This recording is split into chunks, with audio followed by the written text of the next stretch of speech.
sogar der Eiswürfel. Eiswürfel schmeckt. Jetzt versucht er es sogar zu beißen. Ah, süß. Ja, jetzt will er es fressen. Ja. Ja.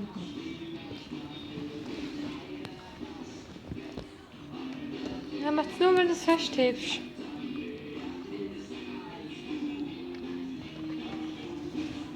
Ja, wo willst du es mit dem Eiswürfel hin?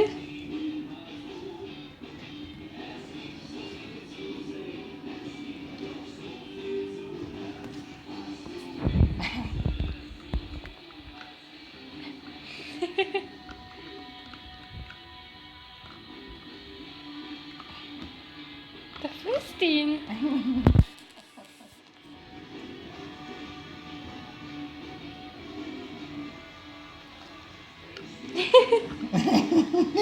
So goldig.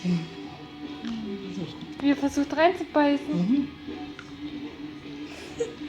Ja, das ist ein Eiswürfelfuzzi, der rutscht.